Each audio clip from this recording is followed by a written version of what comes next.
ನಮಸ್ಕಾರ ಸ್ನೇಹಿತರೆ, ಹೃದಯ ಕನ್ನಡ ವ್ಲಾಗ್ಸ್ಗೆ ಸ್ವಾಗತ. ನಾನು ಇವತ್ತಿನ ಈ ವಿಡಿಯೋದಲ್ಲಿ ಆಷಾಢ ಮಾಸದಲ್ಲಿ ಬರುವಂತಹ ಅತ್ಯಂತ ಶ್ರೇಷ್ಠವಾದ ಉಪವಾಸದ ವ್ರತದ ಬಗ್ಗೆ ತಿಳಿಸ್ಕೊಡ್ತಾ ಇದ್ದೀನಿ. ಆ ವ್ರತದ ಹೆಸರು ಕೋಕಿಲ ವ್ರತ. ಹಾಗಾದರೆ ಈ ಕೋಕಿಲ ವ್ರತ ಜುಲೈ ತಿಂಗಳಿನಲ್ಲಿ ಯಾವತ್ತು ಬಂದಿದೆ, ಅದರ ಪೂಜಾ ನಿಯಮಗಳೇನು, ಇದನ್ನು ಮಾಡೋದ್ರಿಂದ ನಮಗೆ ಆಗುವಂತಹ ಪ್ರಯೋಜನಗಳೇನು, ಇದರ ಮಹತ್ವ ಏನು, ಎಲ್ಲದರ ಬಗ್ಗೆ ತಿಳ್ಕೊಳ್ಳೋಣ.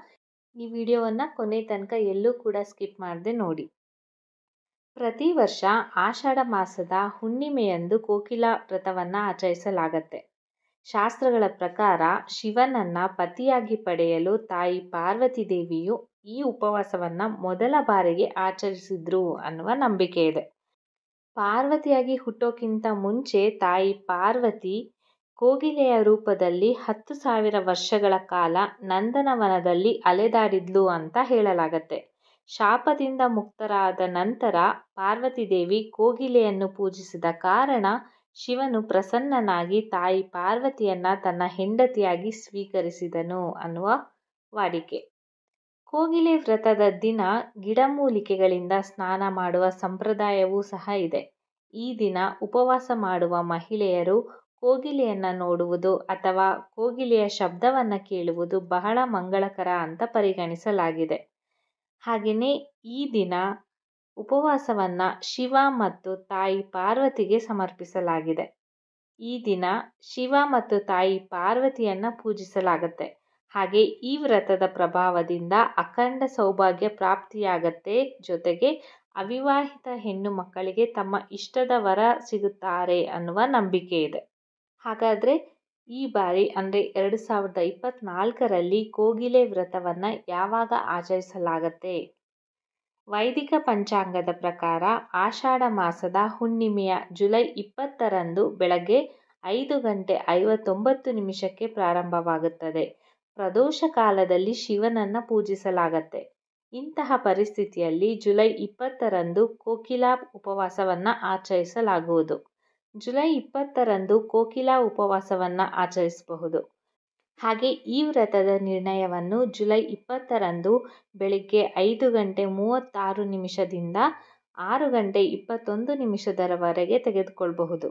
ಇದಲ್ಲದೆ ಜುಲೈ 21ರಂದು ಬೆಳಗ್ಗೆ 8:11 ನಂತರವೂ ಶಿವಪೂಜೆಯನ್ನು ಮಾಡಬಹುದು.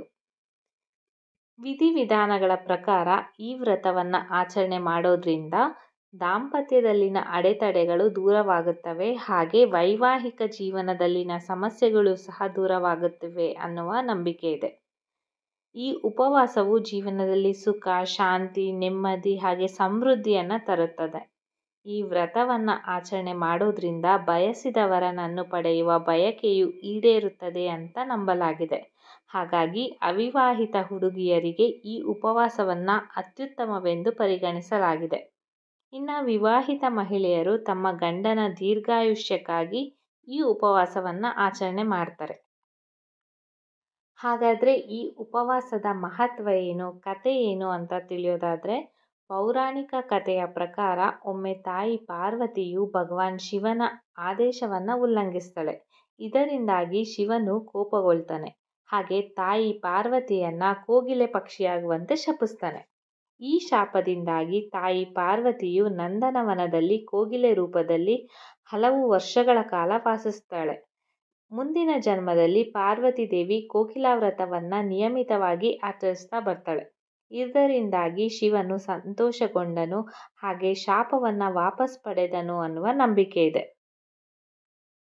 ಹೀಗೆ ಕೋಕಿಲ ವ್ರತ ಪ್ರಚಲಿತವಾಯಿತು. ಹಾಗಾದರೆ ಈ ವ್ರತದ ಆಚರಣೆಯನ್ನು ಮಾಡೋದು ಹೇಗೆ ಅಂತ ಅಂದರೆ, ಈ ಕೋಕಿಲೆಯ ಉಪವಾಸದ ಸಮಯದಲ್ಲಿ ಮಹಿಳೆಯರು ಬೆಳಗ್ಗೆ ಬೇಗನೆ ಎದ್ದೇಳಬೇಕಾಗತ್ತೆ. ಹೀಗೆ ಬೇಗ ಎದ್ದು ತಲೆಗೆ ಸ್ನಾನ ಮಾಡಿ, ನದಿಯಲ್ಲಿ ಮಾಡಿದ್ರೆ ಇನ್ನೂ ಒಳ್ಳೆಯದು. ನದಿ ಇಲ್ಲ ಅಂತಂದರೆ ಮನೆಯಲ್ಲೇ ನೀವು ತಣ್ಣೀರಿನ ಸ್ನಾನವನ್ನು ಮಾಡಬಹುದು. ಈ ತಣ್ಣೀರಿನ ಸ್ನಾನ ಮಾಡಿದ ನಂತರ ಮನೆಯ ದೇವರ ಕೋಣೆಯಲ್ಲಿ ಮಣ್ಣಿನಿಂದ ಮಾಡಿದಂತಹ ಕೋಗಿಲೆಯನ್ನು ಪೂಜೆ ಮಾಡಬಹುದು. ಇಂತಹ ಕೋಗಿಲೆಯ ವ್ರತವನ್ನು ಆಚರಣೆ ಮಾಡೋದಕ್ಕೆ ಯಾರು ಉಪವಾಸವನ್ನು ಮಾಡ್ತಾರೋ ಅಂತಹ ಮಹಿಳೆಯರು ತಮ್ಮ ತಮ್ಮ ಗಂಡಂದಿರ ಅತಿಯಾದ ಪ್ರೀತಿಯನ್ನು ಪಡ್ಕೊಳ್ಬಹುದು ಅನ್ನುವ ನಂಬಿಕೆ ಇದೆ.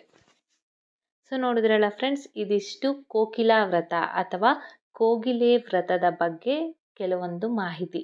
ಈ ಮಾಹಿತಿ ನಿಮಗೆ ಇಷ್ಟ ಆಯಿತು ಅಂತ ಭಾವಿಸಿದ್ದೀನಿ.